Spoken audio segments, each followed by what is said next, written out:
So I want to welcome Stefan to the show. Thank you for joining us today. Well, thank you for having me. Yes. Well, like I said, this isn't about stating innocence, guilty. This isn't a judge or the jury, right? This isn't a court case. I just want to hear your testimony. How does that sound? That sounds fair. Like something that doesn't really happen to me that often lately. Yeah. Well, I understand. Well, I'm Switzerland. I'm very neutral. So I have a lot of questions that I was intrigued about. And a lot of that my fans were too. But Stefan, let me just explain. The documentary introduced millions of people to Pearadise. But depending on who you ask, it was either a place where plus-size women felt fully accepted, or was it a place where boundaries became blurred and women were fetishized and unsafe? Today, I want to give you the opportunity to explain your perspective. But I'm also going to ask some difficult questions because a lot of things came off confusing. Is that fair? That is very much true. Very confusing. Some things. Sure. Yes. Sure. And there's a lot of things that are blurred, but you can clarify today. Absolutely. How does that sound? Good. In the documentary, there seemed to be a lot of women living in the house and a lot of visitors, correct? Yes. Okay. I want to ask about consent and how things actually worked in the house.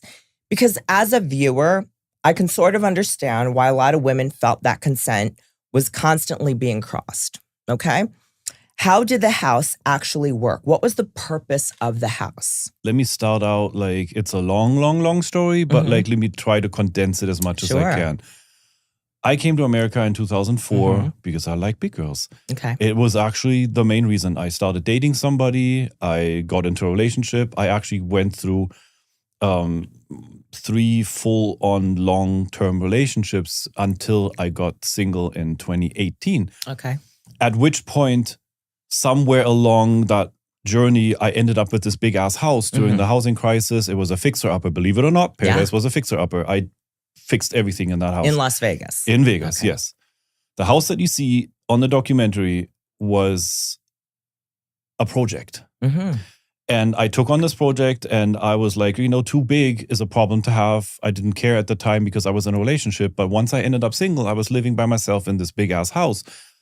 But now flash back again, 2006 onwards. From 2006 and onwards, I was part of the BBW community, the plus size community. I've been going to this Vegas bash. Okay. Every single year since 2006. And back then it was BBW Network, the IRC chat, old school. And every year they would organize this party or this convention for plus size people. Sure. And so I've always had so many friends in the community because I used to go to these bashes. And in this community, I met some people that I've known now for like 15 years and longer, like because I've been part of the community for 20. And even before TikTok was even invented, I had always when I lived in New Jersey, we had people at my house. Like literally we just invited people from the community to the house for birthday parties, for game nights or whatever, right? And so now in 2018, I live in this big ass house in Vegas, and my friends from the BBW community like to come over and just have fun, just barbecue, jump in the pool, chill, smoke. And one of these friends, her name is Rita Best. She used to run one of these BBW events in Canada. It was literally it was called the Best BBW Bash, and it literally was the best bash. I was so sad when she retired. But she's always been my friend. And when she comes to Vegas, she would gamble and hang out with her husband at hotels or come to my house and just stay and live her best life. Because, Sure. And as part of that, she would host what we call Rita parties. She would just invite people over from the community and we would barbecue and like I said, barbecue and swim and play games and just hang out. So we did that from 2018 when I was single, especially when I was single, I was like, okay, guys, or Rita, when you're in town, bring people over. I'm lonely, I'm bored, let's make use of this, right? And she did. And we've had hundreds of people, not just women. We had hundreds of people come to this house and had the best time ever. Literally, had fun, enjoyed, and basically had a great time. And now comes COVID. Sure. 2020, the world gets locked down. I get interested in social media and I find TikTok and I was like, oh man, like scroll. There's all these beautiful plus size women on here dancing and being confident. And I was like, yeah, that's my speed. So what I did is I posted a couple of videos just like, hi, I'm Stefan. I just found TikTok kind of stuff, right? Nothing. Yeah. I was so shy. And then I think 2 weeks in, I went live for the first time. And like, I sat there with like, I don't know, maybe 10 people watching. And as I explained to people like, hey, I'm actually a dude that honestly loves very big girls. I like him extra tall and I like him extra chunky. Yeah. My viewership exploded. Like there was all of a sudden back in the day, it was crazy. 90 people watching you. And like when you're not used to that, you're sitting there and you're thinking like, oh my God, like there's 90 people looking at me. Sure. So I started just like doing my work, like packing my modules or just sitting there talking with them or whatever. And eventually we had one of those parties, but it wasn't Rita, it was Rita's friends because Rita was locked down in Canada. She couldn't even leave her country. But her friends came to my house and we had a barbecue. Sure. And I was on live on TikTok and I was telling people, my viewers, I said, hey, not only do I like big girls, but look, we're having a party right now. Sure. And there was like plenty of big girls and the guys that they brought with them or whatever. So we had like a barbecue in my backyard. And I said, hey, anybody happens to be in Vegas? Come over. Sure. And one of the people that I'm still friends with to this day, her name is Lisa. Okay. She was in the chat and she said, hey, I live around the corner for you. Like, text me, DM me. I want to come. So I texted her the address and she came over. And to this day, Lisa is one of our good TikTok friends. And so I basically stumbled into it. Sure. Kind of like, I found TikTok. I started making a couple of videos just introducing myself as a man that likes plus size women. And hey, I have this space. If you so happen to be my type, come over, swim with us. Sure. Hang out. Okay. So that's how basically the original, and there was no Pearadise. It wasn't called Pearadise. Okay. Nothing. It was literally, the account was called SSBBW Fan 73 because for as long as I can think, I've liked big girls. I've never dated a skinny one. Even back in 99 when I was living in Germany, I was SSBBW Fan 73. That was always my handle. So I started my TikTok account with that name and I started inviting people over to party. And TikTok turned out very early on to be the main opponent. TikTok is the main villain in this story because TikTok kept banning me for vulgar content or sexual exposure or nudity when all it was us having a barbecue and everybody had swimsuits on or t-shirts on or whatever. So TikTok, from day one, TikTok mistreated me grossly and I sadly wasn't used to that. I grew up, I told my whole story in the documentary too and it got all cut out. All the good stuff got cut out in the documentary. Like I grew up happy and healthy and wholesome, If there is white privilege in this world, I experienced it and I'm very much aware of it. I grew up in like a loving family. Me and my brother were both wanted. My parents were married and together until my mom passed last year. I'm sorry. I had like the picture book childhood. So I was not used to being mistreated. I was not used to being treated unfair. Sure. I was used to being everything between my brother and I was always fair. Yeah. You share. You get treated fairly, you treat fairly, exactly. right? You don't lie, you don't bullshit, you don't... The same thing, I went on TikTok and I say, hey, I like big girls, I want to be polyamorous, I want to do all these things. No lies, no games, no bullshit. My cards are on the table. If you like me, say hi. If you don't like me, have a good life. Yeah. But like I was always honest and open and like, just like telling people like what really the deal is. And TikTok was the first time that like I was being mistreated and no way to defend yourself. There's no customer service. There is no email, nothing. Oh, no, I know. That you put an appeal and that's the end of it. TikTok honestly does not give a flying fuck about the small creators. And I got taken down and down. I think on my first account, I probably got banned 50 times and I have all the receipts for those. Like ban after ban after ban for the weirdest and wildest accusations. Sure. And not to interrupt, but in all fairness, sometimes, unfortunately, because I'm always getting banned, I'm always getting deleted, I'm always getting disrupted community guidelines.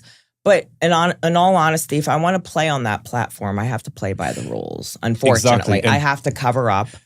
And that was a long rocky road for me to take and learn. Oh, me too, yeah. and learned that TikTok basically like existing on TikTok is like living in North Korea. You have no rights, no recourse, no justice, nothing. Basically, you have to take what you get and you have to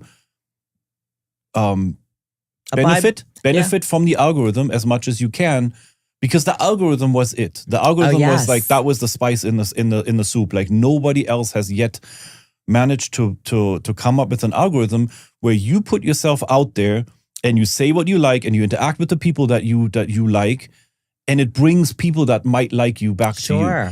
Not like Instagram. I post pictures with plus-size women in a bikini, and I get like 100 thirsty Middle Eastern dudes in my DMs saying like, hey, can you hook me up with one? I'm like, no, I'm not a hookup service. On TikTok, I get the most beautiful women that you can think of in my chat, in the live stream, saying hi and just being normal. I love that for you, yeah. And so that's your social platform. But back to the question, what was the purpose of the house that was called Pearadise? The purpose was, it was my house. I lived there by myself, and I just wanted friends over. And you wanted a party. It was like a party house.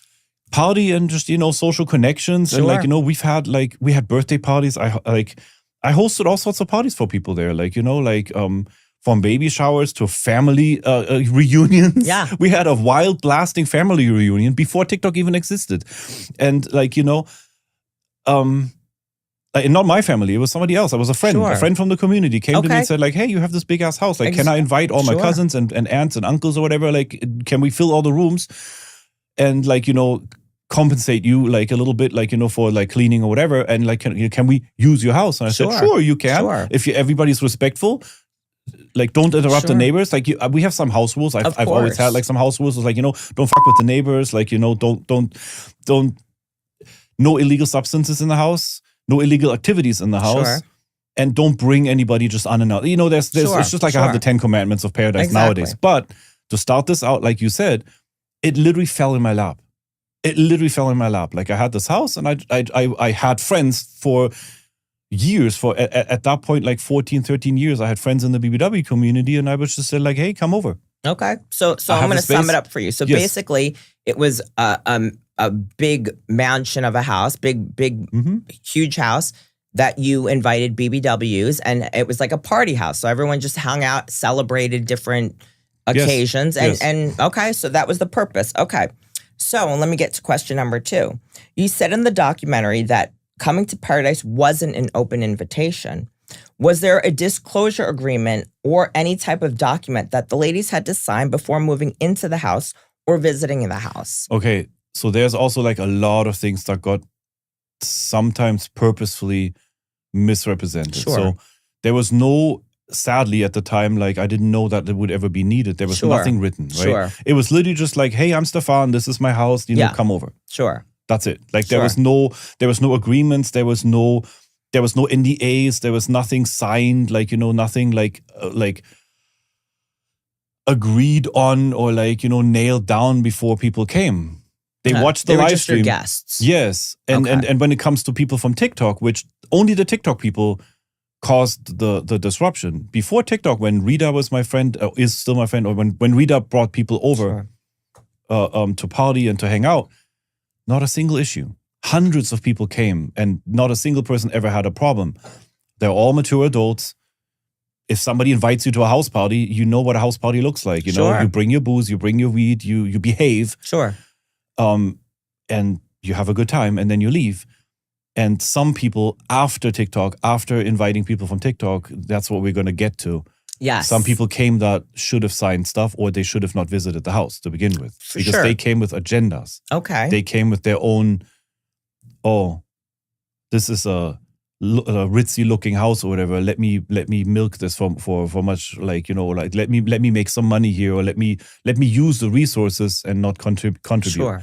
So is that question properly answered, or did I left? No, it's perfectly answered, because I'm going to get to more detailed questions for you. But no, so I completely understand. At first, right, it was just started out as a party house, like we described earlier, right? Literally. So just come on over, big BBW women, hang out with me. Let's do some social media, right? Yes. So it wasn't like particularly a collab house. No, like that's the thing too. It's like when I first started TikTok, when I first started inviting people from TikTok, it was literally like, I made a TikTok that had like hand drawn like artwork of like really big girls. Like if they were to exist, they would have been easily 500 plus pounds. Like really big girls. And I said, if you are my type, boom, boom, boom, here's the drawings. Sure. If you're my type, come swimming with me. And it was a picture, it was a video of me in the pool and said like, hey, this is my pool. Like, if you happen to look like this, come over. You're invited, right? It was not an open invite to the public. It was more like it was an invite, like send me a message. Okay. Get to know me a little bit, and then I will invite you. This is my house. It's not a community center. So you didn't like post your address? No. Okay. Oh God, no. Okay. Yeah, no. So basically, it was more like a meet and greet. Like you would meet these people on they DM you, and you're like, okay, you're cool. Come on over. Sure. That was was the video. And on live stream, I basically usually I went on live and I had the camera, and then there was other people with me, and then we said like, hey, we're having a barbecue this weekend or whatever, like, anybody here in town or whatever. And then people would fly in. Like literally like on the live stream, we would connect with people in the chat, get to know them on live. And then they would DM me and said like, oh yeah, hey, I live in Texas or whatever. Like I can fly in. Sure. So they would fly in for a weekend. Okay. And there was no expectation, no agenda, nothing. It was literally just like, come over. There was never, ever an expectation to hook up with me. There was not even an unsaid expectation. Romantically or sexually, nothing. You're saying. It was literally just like, come Hang over. out. Like going to the BBW bash. You go to the bash, and the bash is like my bash for years. It used to be I walk into this bash and I was about to give out 50 hugs. Like, all the people that know me from back in the day. And of course, people hook up at the bash left and right all the time. If you have adults adults that are potentially attracted to each other, of course people are going to hook up. There's no questions asked, and it's the same thing that happened at the house. Okay. Eventually, with enough people in the mix, people started being interested in me. Women were interested in other women. Yeah. I had women were interested in other guys. Like I had a friend, actually another German guy, and there was a situation where literally the women started beefing over who gets dibs on this guy. And I was like, what the hell is going on with you guys? He is a full-grown adult. Let him walk into this house and let him get to know you all. He has his own mind. Maybe he's not even interested in you. The girl that was calling dibs, he wasn't even interested in her. Sure. Well, I mean, it's like any kind of party, like even lifestyle swinger parties, right? People, you can go to the party, the convention. You don't have to partake. You don't. You can. Correct. Right? You can just be a voyeur or hang out or whatever. Nothing's expected. There's no written agreement that you have to do anything. And those are the things to take away from this. There was no written agreement. There was no written rules of this. These are the expectations or anything. Okay, great. Because I have my following question, but continue. Yes, there was no expectation. There was no agenda. And other than come over, hang a good time, and let's see where this goes. Sure. And it could go any direction. Sure. Exactly. We could sit and take pictures or get into a romantic relationship or one night stand. Yes, or do cannonballs in the pool. Okay. Or after dark, with the people that were interested in that, take the cameras off and clothes off and just hop in the pool naked. Okay. But growing up as a European, nudity for me it doesn't equal sex. Sure. Nudity doesn't equal creepiness. America is so uptight. America is so wrong in so many things. Coming as a European, like still after 22 years of living here, some things still are so cringe to me. How people like handle things. I went to the nude beach with my parents and my grandparents, and the whole beach is everybody naked people, and nobody looks, nobody gawks, nobody. Yeah, exactly. It was normal. So for me, swimming naked is, I can swim naked in a pool with 10 people and just have fun. Yeah. Don't touch anybody. Don't like nothing. It can be completely non-sexual and just free body expression. Like because I don't know if you ever experienced it, but swimming naked at night is an experience. Sure. And I gave that experience to some people. Okay. At the house. Well. Okay. With no expectations. Okay. So this is the next question. Yes. So Heather Emmons in the documentary is quoted as saying, "When you live in the house, you are expected to take on responsibilities. What were the expectations for living there? Were residents expected to cook, clean, grocery shop? And also, did they get compensated for their duties? If so, how?" And I do have a question, because remember you did say, and from watching the documentary, you have a business, yes, right? And you said you would do the modules. Yes, Correct? Okay, so I saw on the documentary too, they would box them up, yes, correct? Okay, so now explain that. They were expected to take responsibilities. So That's another one. That's another like, very, very false and manipulative statement. Like at no time ever did I go when I had people in the house and say, oh, like you have to do this or you have to do that. First of all, we need to make very, very clear that not a single person ever was forced to stay at this house, right? Yes, everybody came here and stayed here voluntarily. Mm-hmm. And some people even had to, like Heather Edmonds, for example, was one of the people that eventually, she was so toxic, I had to ask her to leave. Okay. And that's when she turned sides and started making bad videos about me because she wasn't part of the group anymore. Sure. So, first of all, it is completely, like, it is so f***ing common sense to me if you're living with somebody that you f***ing help out. Like, if you have to be asked to help clean, something's wrong with you. Like if you are a guest in if I'm a guest at somebody's house, I pick up after myself. I don't leave trash and cups and shit sitting around everywhere. I try to make myself useful as much as I can. Plenty of times I've stayed at friends' houses and I fixed their TVs or fixed their PlayStation or hooked up some wiring or fixed a light bulb or whatever. I make myself useful wherever I can. The audacity of some people to actually make a point to say, oh, we had to help with the household chores is mind-blowing to me. It's like, what's wrong with you? Like, why the f*** did you come to Pearadise and stay there for extended amount of time? Heather, for example, never lived at the house. She tried to control the house a lot. Like she was over, literally, like in the beginning when she came over, we hooked up.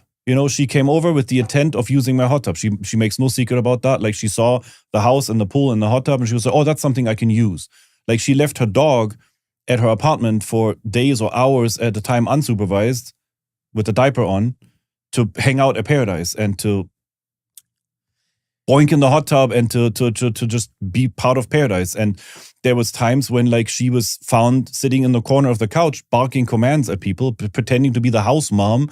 Like somebody in another interview actually said like, oh, Heather was kind of like, Emily Cass, the photojournalist, she said, oh yeah, Emily kind of like almost mothered him, Yeah. She was one of the oldest women that I've had at the house and one of the most toxic and manipulative. Well, yeah, and listen, like I'm just from my perspective when I saw, and I just stated her name because in the documentary, so I want to like quote people for what they said. It's a good point. Yeah, but it's not really taking a jab at her. I'm just asking you because I saw them box the modules, right? That's the next thing I was going to say. Yeah. So I never went out and said, oh, you have to, you need to, you must.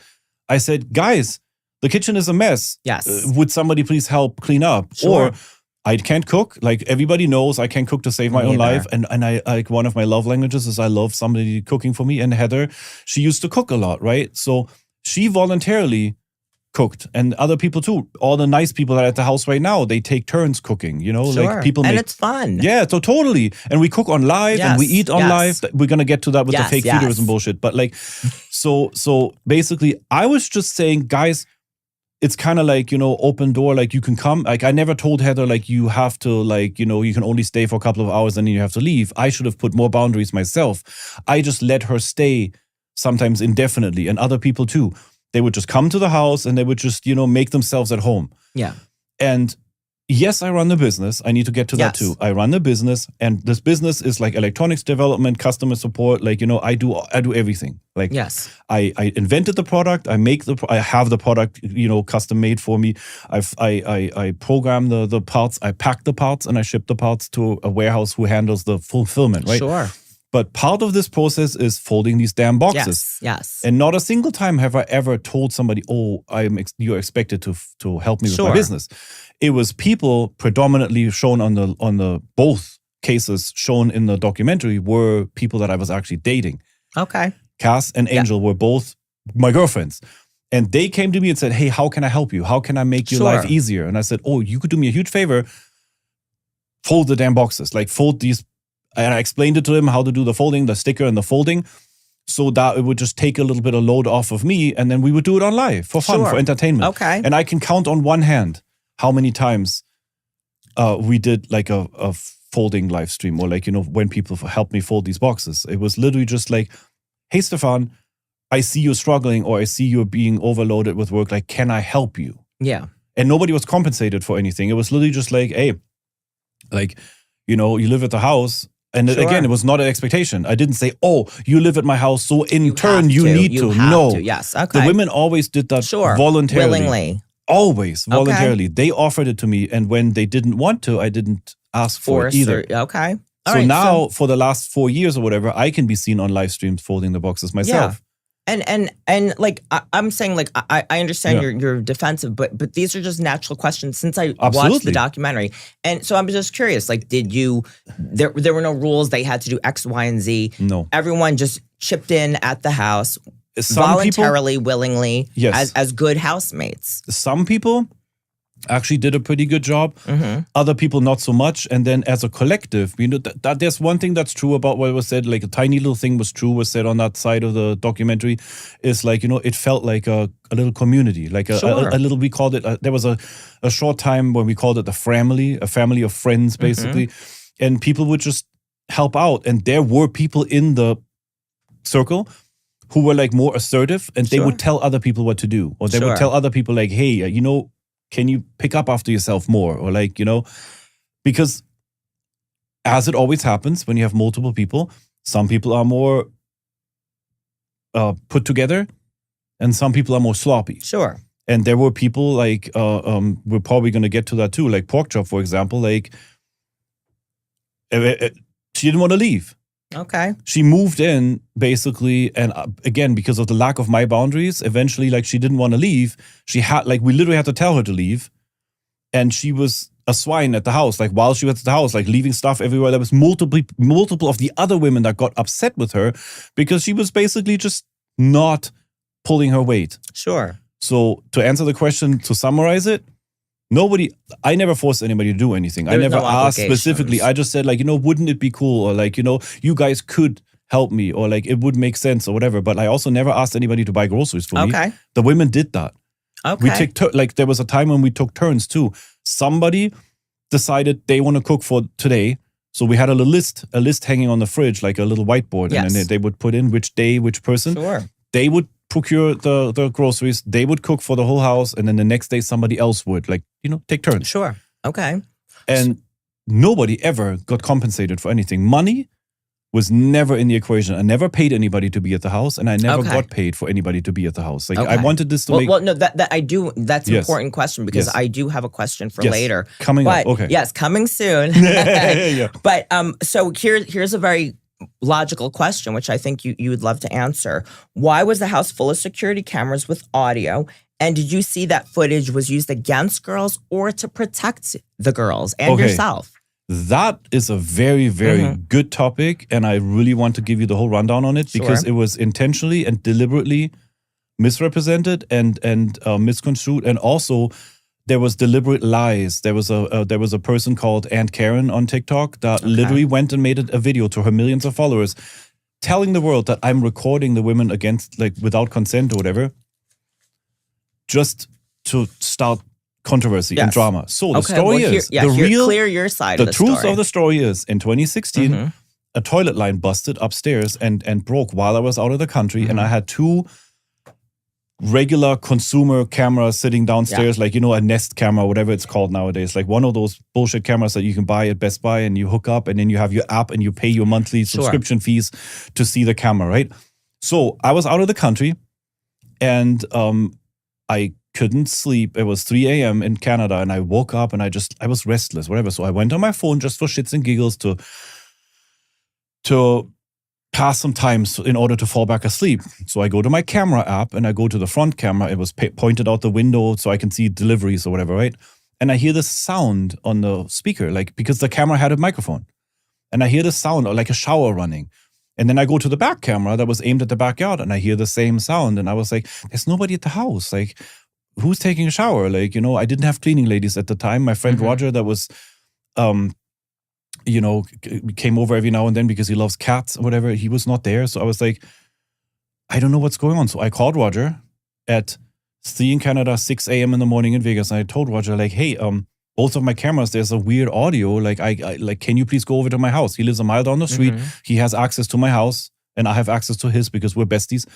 And so I asked him, like, honestly, it's 6 a.m. I know, but can you do me a huge favor? Can you run over to my house? And so Wait, he you did. said it was 3 a.m. in Canada? 3 in Canada. I was on the East Coast. I was in Quebec or something. So then it's minus... 3, minus yeah. 3. So 3... No, so wait, sorry, the other way that's okay. So it'd be midnight. No, the other way around. It was 6, sorry. Okay, cut. It was 6 in Canada, 3 in Vegas. Sure. 3 hours back. That's it. I was on the East Coast in Canada. At 6, I woke up. I couldn't sleep. At 3 in the morning in Vegas, I called him and I kicked him out of bed and I said, hey, can you run over to my house? But please, just in case, bring the big T-shaped key for the street shut off. I'm suspecting a water problem, right? He ran over to the house. And by the time it took him 4 minutes, right? By the time he made it to the house, I had remotely logged into my Mac that was sitting on my desktop and turned on the webcam on it. So I finagled the way in to see my office, and it was raining in the office. It was literally raining out of the ceiling. So that was the shower sound you heard. Yes. Okay. By the time Roger came to the house, he called me back. He said, yes, water damage. I shut the main water off, like big deal, like an inch of water everywhere in the downstairs. Like, you're flooded. And I was like, find out where it came from. He went upstairs, and Roger and I had always made fun and jokes about how American toilet connectors are plastic nuts. We are both Germans originally, and we both laughed our asses off about this and said, who the puts a plastic nut on a line that has pressure water on it? Only in America. But let's pause there because I want to get, there's so many great questions. But so what was the purpose for the cameras for leading up to since the girls arrived? Never mind about the water leak. No, what happened? That's the reason. So okay, let me speed this up. Sure. Big ass water damage. I had to call a cleanup company and construction company, and like $130,000 in damage later. The whole house had to be taken apart, like all drywalls down and everything. And I was like, these cameras saved my ass because the water was only running for 3 hours. So I told the construction crew at some point, can you please pause for 1 day, take 1 day off, leave everything open down to the studs, leave everything open for me. I'm going to put professional cameras in. So I got like real, like professional cameras that are wired and not like this nonsense that you have to pay subscription fees for and everything. Like I put a professional video surveillance system in my house because I wanted to keep eyes on my property anytime I leave because that was so traumatizing. Yes. So I put one in the office, in the hallway, in the living room, in the pool, and then outside, street front, street back, the sides of the house. So basically every public area got a camera with audio because I wanted to be somewhere else, even in Berlin or whatever, and open up my app for and the go security of your all house. 16 views of the house in the public areas, of course, to see, what's going on, right? When now flash forward to 2020, TikTok, people are coming over, there's cameras, very obvious, nothing hidden, very obvious cameras in the corner, whatever. And a lot of times people were like curious about the story. And I said, yeah, hey, this is what happened. So now I can keep an eye on my stuff. And very quickly, the cameras became a well-known and well-used asset of the house when funny shit happens. Somebody trips or like, somebody scared somebody. Everybody was, Stefan, we need to pull the tapes. Go and grab the footage. And then we would post it as a TikTok. So never ever were the cameras used to in a negative way to like to record somebody without consent or whatever. It was always exclusively, and there's TikToks even about me sitting in the office and the back of my chair breaks and I fall over backwards. It was funny. And Cass is sitting in the living room and she hears the loud bang, and we had like a video call on Discord open, and she was like, babe, what happened? I was like, the chair broke. And immediately Heather Edmonds runs over to the office and says, Stefan, what the f***? We need this footage. This is too funny. You need to pull the tapes. Yeah. That's the video that I posted. And that's the video that Aunt Karen took a snapshot of it where you can see Cass and me falling off and Cass saying, and then she claims I record people without consent. Bullshit. Everybody that walks into the house knows that the cameras knows that the cameras are there. Blank, They know where the camera's at. There is a sign everywhere at the entrances with a big sign that says, video recording in process, including audio, because that's the legal. Sure. Somebody educated me on that way early on and said, like, you need to make that known or whatever. So I put the stickers everywhere. And every single person that's been to that house knew exactly that the cameras were there, why they were there, and that we use them all the time for funny shit. Sure. Okay. So it was also used to observe the house.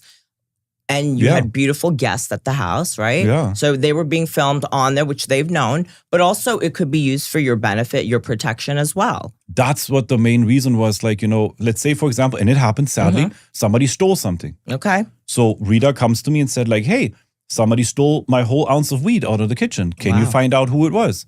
We found them. Sure. It was a random dude that somebody brought over.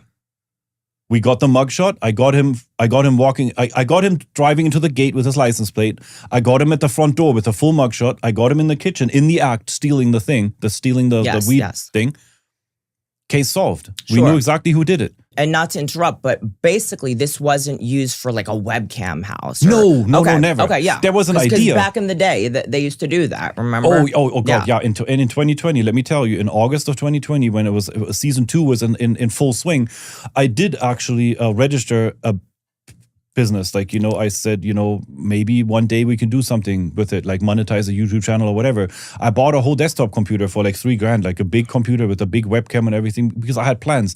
Nothing ever came out of it. Okay. We never took the house cameras online. Never. Okay. The house cameras record on a private server that nobody else has access to. Okay, so this is just for the safety of the house. It was originally intended for the safety of the house, but at some point it really turned into a tool for capturing funny events and making TikToks with the women, together with the women, never against their will or anything. Sure. Audrey face planted at the Halloween party, and it was so funny that like everybody said like this needs to be posted, and Sure. I posted her and I tagged her, and we had a good laugh about it, right?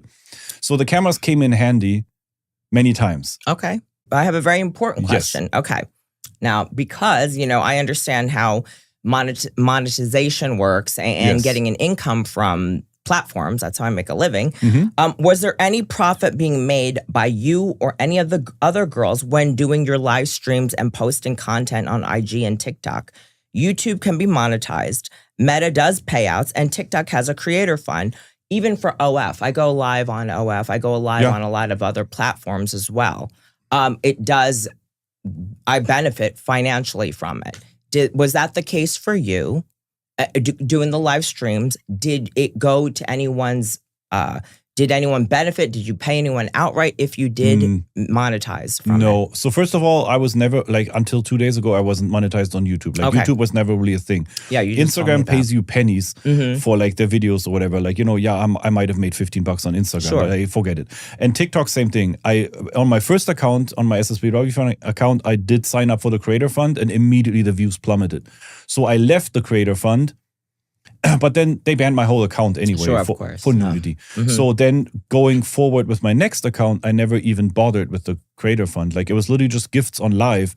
And I don't know if you know, but gifts on live on TikTok are also pennies. So, I can go live for 8 hours and make $5. Sure. But that money literally goes back into the house. I mean, the electric bill is $600. The water bill is $250. Like, there's tax bill. There's so many expenses with this house that like, I feel like, the least I can do is like, put a couple of pennies back from the, it's not, there was never any monetization.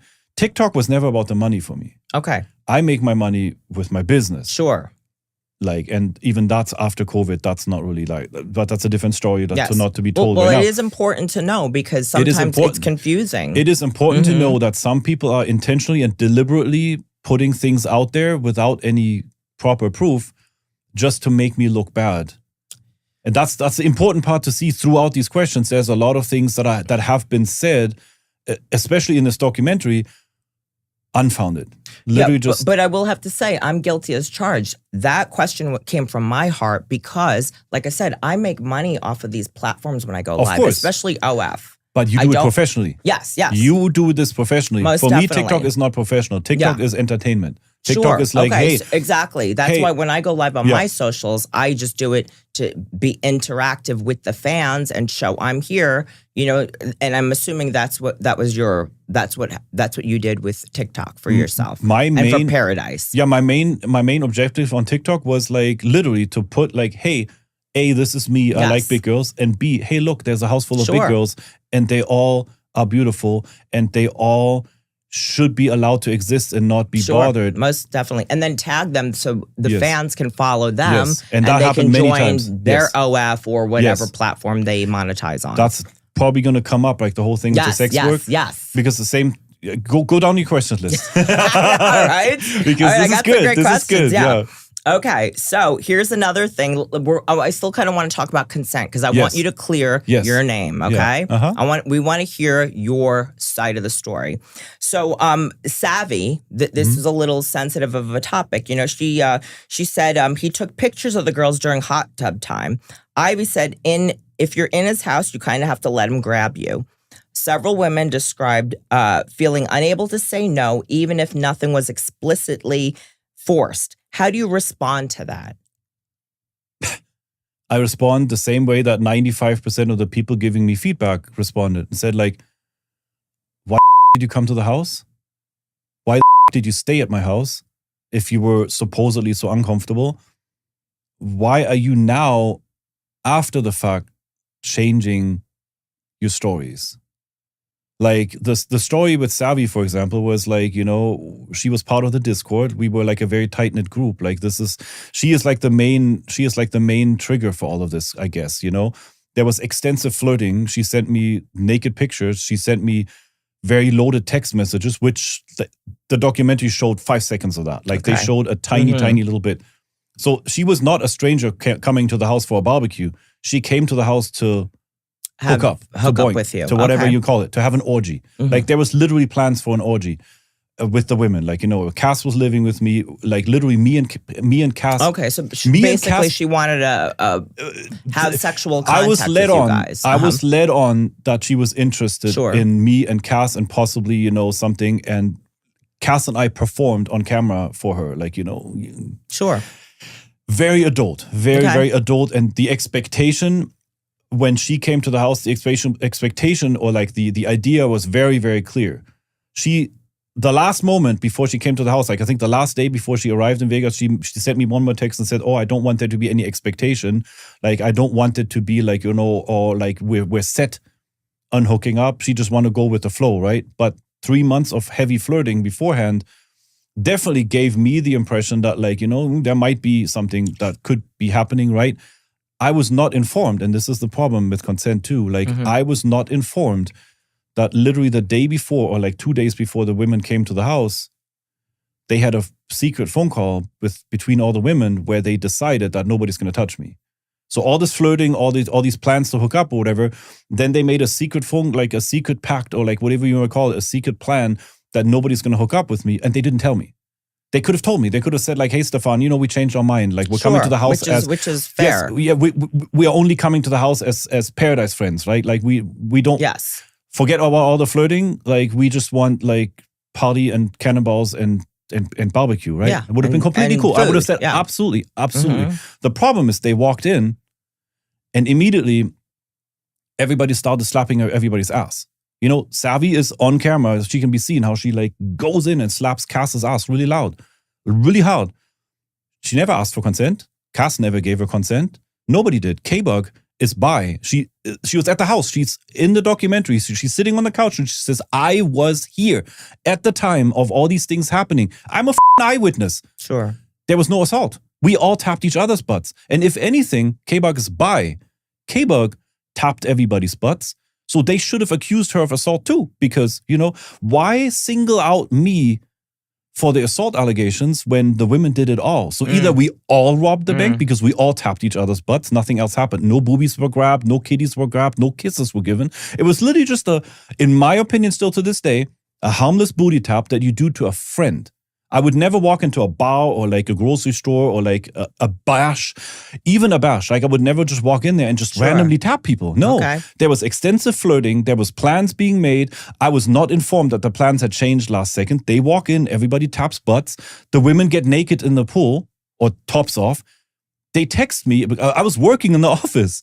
The picture story where Savvy is on the documentary saying, "Oh yeah, and Stefan came and he took a picture without asking for consent." Bullshit. Somebody texted me and said, "Hey, we're all in the pool. You want to come in and like, you know, take a picture of us?" So I came in the pool. Like I walked into the pool. All the girls are in a circle with the tops off. And they were posing. Were they like? And yes, the picture is there. And there's a big story because Cass was actually there. Cass and I don't even know, like multiple people were completely naked. And Savvy, for example, had her top off. So she even puts her arm over her titties and they all look for the camera and I take a picture. So very clearly that picture was taken by me after them asking me for it. Okay. They even asked me for the picture later. So I gave them the picture. And what happened later is that Piggy, the main perpetrator in this whole collusion, she went and handed that picture to a reporter to post it publicly on the internet to make a smear article about me, where in which article the women were called cattle. And the picture, uncensored, is all over the internet with Cass butt ass naked. That is revenge porn. Nobody ever... Yeah. It was posted online by Piggy against everybody's consent. It was taken by me after them asking for me. And Savvy, in particular, after staying at the house for 12 days and still having fun, and we went on a whole road trip to Arizona and everything, on the last day before she leaves, on the last day before she had to hop on her plane to go back to Washington, she sits in my hot tub, butt-ass naked, and I'm sitting across from her, and she asks me to take a picture, a naked picture of her in the hot tub. So the pose is like this. She's sitting like this in the hot tub, butt-ass naked, tits out, everything, right? I take the picture, and I turn around my phone, and I show it to her for approval. And that event, I have a security footage for. I have the recording. I saved the CCTV footage from my pool camera so I can prove that was full-on consensual. Who in their right mind would go to somebody's house, get naked on the last day when you've been abused so bad, when on the court documents you claim that you felt like a sex captive, you get naked, you ask the guy for a picture, a naked picture, you smile and you grin, and the next day when you have to leave, you don't want to leave. She was sitting on the floor in her room, packing her suitcase, crying. 2 witnesses. She was crying on the floor. She didn't want to leave. She didn't want to go home. The next day after she went home, back in Washington, she posted publicly on her TikTok account, she can't wait to come back to Vegas. And I have the screenshots for that. Okay. A week after she returns to Washington State, she posted in our little private Discord group that she had a sex dream about an orgy that included me. So now, 5 weeks after all of this, Piggy Stardust comes out with her accusations of assault. And, you can see Piggy and Savvy laughing and grinning and, assault, please make it known, assault. 5 weeks after they came home. And I was like so shocked. I was like, what the is going on? So I did, since you brought the Piggy Stardust up, Yes. I want to know, for me, I was like, how did she get in, did she connect with you on TikTok? Were you guys having like banter on the DMs? And then what made her turn on you? Piggy is a whole, I can fill a whole episode about Piggy. So Piggy is a random stranger on the internet, on TikTok. She was on my Discord for a while and she was trying to get some attention, but I kind of vaguely remember her making a comment on some of my videos saying, oh yeah, he doesn't answer his DMs or something. Then she was found on the TikTok, she was on the Discord asking for money for some charity, whatever. At the end of the day, people didn't vibe with her, but I never communicated with her. I never exchanged a single word. DMs? She's never been to the house, never communicated with her, not a chat, not a video chat, nothing. She was a complete stranger at the time when she made her first video. And her first video was literally just her going off and saying, "Oh yeah, Pearadise is not a safe place," because she was basically bashing my Discord. Okay. Do you think there was jealousy involved because she wasn't getting attention from you, or perhaps she wasn't invited? That's the thing that I don't know, and I rely on other people. I have friends who went down the rabbit hole of Piggy Stardust. Sure. And she is, in my personal opinion, a very, very deeply disturbed individual. Sure. She posted publicly. We don't have to tell her No. But between you and her, there's do nothing. You think, do you think there was jealousy there? I believe that she was projecting big time because she has fantasies of... My question was, do you think there was jealousy? Do you think because she didn't feel loved and sought after that she kind of attacked you? I have to assume it was jealousy and projection. Okay. All right, so let's leave it at that. We don't need to hear about her drama, like her dirt. But the problem is that she projected all of her dirt onto me. Okay. Well, okay. Yeah. So there was probably some jealousy because you didn't give her attention that she needed, possibly, right? Whatever it was. So where was the main question right now so that we keep... I thought of this as we were talking because unfortunately we are running out of time and I want to get to a few more questions about the documentary for your sake, for your voice. Okay.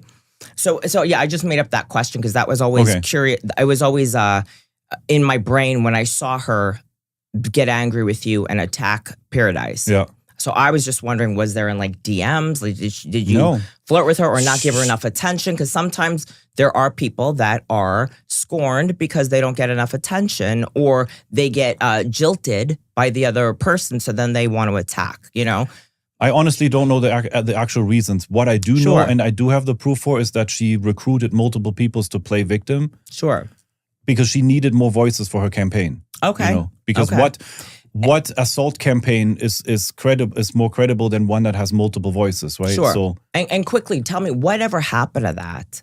Whatever happened to what? To the case. No, I went and I tried to defend myself legally. Mm-hmm. I wasn't aware to what lengths they would go and lie on the court documents. Because if you read the court documents, and then if you know the truth, what really happens, it couldn't be any more different. Like, you know, they basically just lied their asses off on the documents, and the judge, they actually hired the one lawyer that was in charge and was involved in getting the anti-SLAPP law put into place in Nevada. So their only angle was to try to pull an anti-SLAPP, and to do that, they switched out the judge for a female who didn't give a fuck about me, and they lied their asses off in the court document, making it look like, oh yeah, like, you know, at the end of the day, in general colloquialism, you can call a booty tap sexual assault, but the context matters. So they basically left the context out and said, oh yeah, Stefan invited these women to the house. They felt like sex captives, yet for whatever reason they stayed. They had a car in the driveway. They could have left. Yeah. A sex captive can't leave. These women had a minivan in the driveway. They could have left the next day if they didn't like it. No, they liked it. They stayed. They had fun. And when Savi told me, like, oh, when one day, like the story with the room, you know, I came in the room and I sat next to her on the bed, and she told me, like, oh yeah, you know, can we just not do the booty tapping anymore? I said, oh my God, absolutely. Sure. I'm sorry. And I never touched her again. You know, when it comes to consent, it's kind of like I've always respected consent. And I know for sure consent can be given and taken away. Sure. In this particular case, the consent given was a murky line because the whole group acted a certain way. So everybody basically took implied consent to tap booties. Nobody gave it. Sure. Not me, not K-Bug, not Savi, nobody. Not Cass. Yeah. Nobody gave explicit consent. Nobody asked for explicit consent. But when I was asked to refrain from doing it, I apologized and immediately backed off, and I said, oh my God. Perfect. So assault, you understand no means no.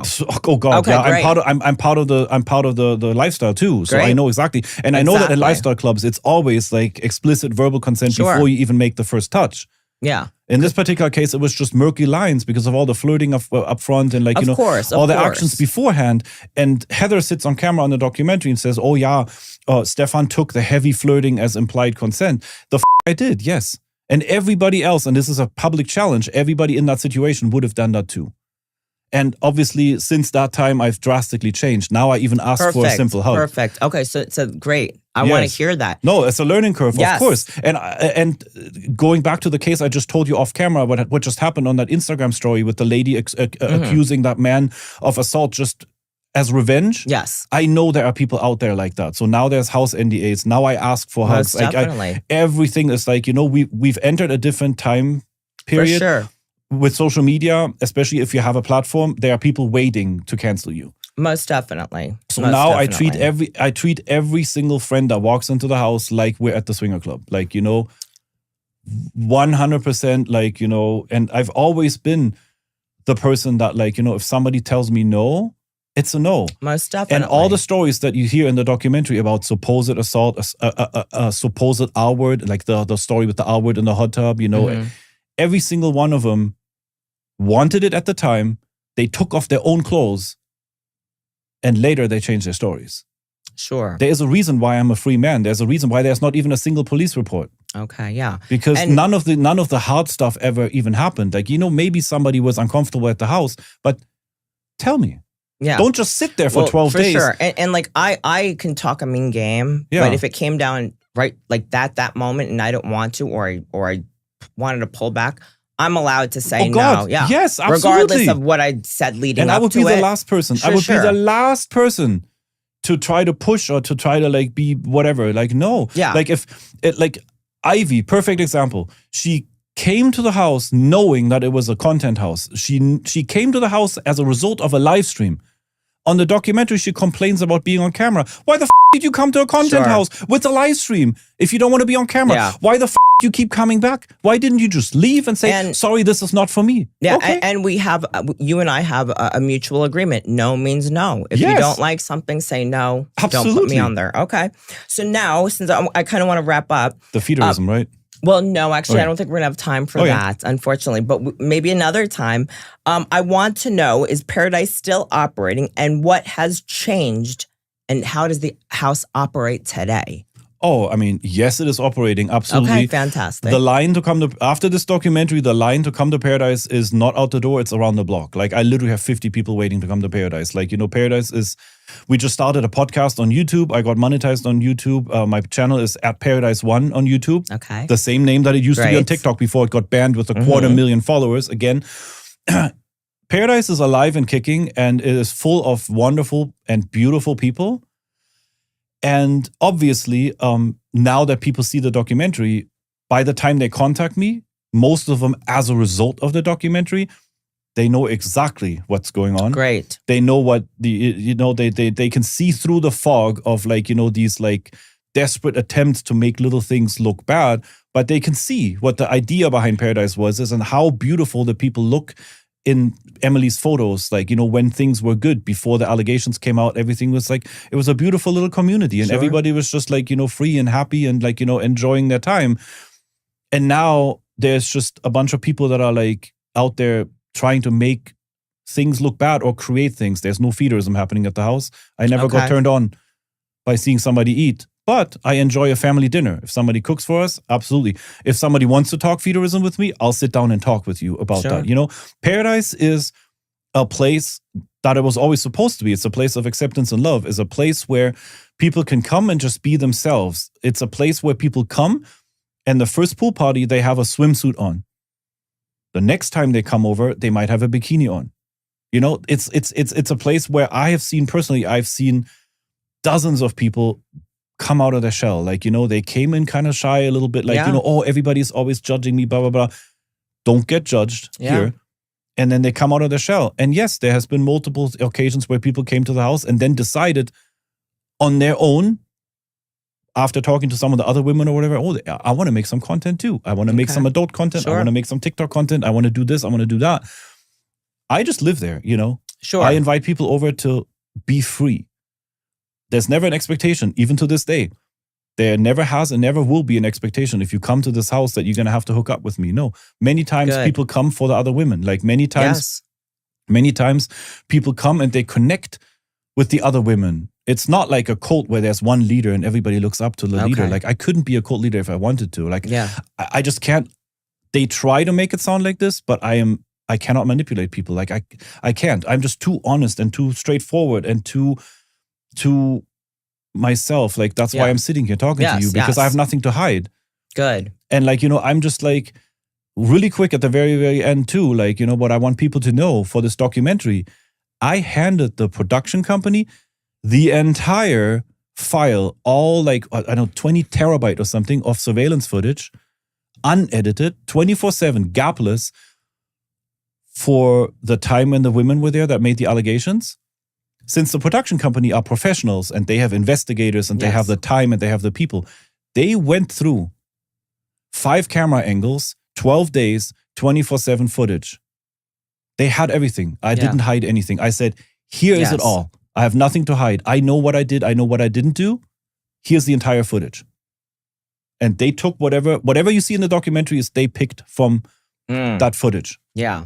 So that's what I want people to take away from this. It's I never had anything to hide. I never had any expectation. I'm an adult. Yes. I like plus size women. Yes. If a beautiful one walks into my house, of course I'm going to flirt. Yeah. If it's mutual, something could happen. Sure. We're grown up adults. Sure. Another thing that I absolutely want to make. Consensual adults. Absolutely. Consenting adult. That's what I always say when it comes to fetishes, kinks, and anything. As long as it's legal And as long as it doesn't hurt anybody, go about it. It doesn't matter. Like I'm never kink shaming somebody unless I'm defending myself when somebody is excessively kink shaming me while having much worse kinks. You know, you can't throw stones at me while you're living in a glass house. Correct. And you know, that's the thing is like what upsets me is that like, you know, there's so much stuff thrown at me by people that shouldn't be. Yeah. They shouldn't be judging because I never had anybody underage in the house. I never communicated with anybody underage to bring them to the house to even just meet up or anything. Yeah. So legal. I always said to people like 100% house rule, no illegal substances in the house and no illegal activities in the house. It's at the end of the day, it's still my house. It's not a community center. Like if you come to my house, I expect you to respect the house. Sure. Okay, so if people remember only one thing after hearing your side of the story, Stefan, what do you hope that is? That I'm a very open and honest individual and I'm an open book. And if anybody has any questions, they can always approach me. Like I'm actually very approachable. Yeah. You know, I'm always happy to answer questions on live, in the chat, on DMs. Like a lot of things that have been put out on the internet might be confusing or off-putting or weird but get to know me, the actual Stefan, you know, like text me and let me say hi to you and see who I really am. Ask me those questions. Like, you know, if you've seen something in the documentary that you feel like was unresolved or seems just a little bit too fishy to be true, come to me. I don't have any secrets. You know, at the end of the day, I always said, you know, I agreed to do this documentary because they made it look like I was going to be able to tell my story. I had no idea what the title was going to be. I had no idea what channel it was going to be on. I had no idea that they were going to interview those people and not give me a proper opportunity for every statement that they make to say, hold on. You say this, but this is what happened. So everything that was said in the negative on the documentary is kind of unfounded because nobody has receipts and they didn't allow me to talk. Yeah, because it seemed like you were willing to be on the documentary and happily there. But then in the title, it says Big Girls Wanted Escaping. Escaping what? Yeah. Yeah, like escaping, there's no walls, there's no doors. Like, you know, you can't escape something that you're not being held captive in. Like, you know, they escaped their own minds. That's what it is. They were caught in their own minds. Like if you used to come over to Pearadise to have whatever benefit it was for you, and 3 years later or 4 years later, you step in front of a camera and say like, oh, I'm a survivor, I'm a victim, whatever, I have to question you. Sure. And that's what most people that watch this documentary are doing. They're saying like, the majority of people coming to me after seeing this documentary are saying like, what's their problem? What is their problem? They came there voluntarily. It's obvious. Yeah. So what is your link tree or where people can find you? I finally, after years, redid my website. So everything is on my website. And it is super, super simple. It is pearadise.net. And you spell Pearadise? With the EA. Like pear. Like a pear. Fruit. Like a fruit. Yes. Pearadise. Pearadise.net. And the whole website is there. There's even, for those that are willing to go down the rabbit hole, there's even a section about the allegations where I posted some of my proof. Great. And I'm actually also going to be on a really big TikTok live interview with somebody that's going to be announced pretty soon. So fantastic. I mean, you can find me online and on all of my platforms, Instagram, TikTok, YouTube, not so much because there's no DMs, but like on all the platforms, I do answer questions. Great. All right. Well, thank you so much for taking the time out of your busy schedule to hang out with me on Ava Devine's Bad Advice. Thank you so much. I'll see you next week. Over and out.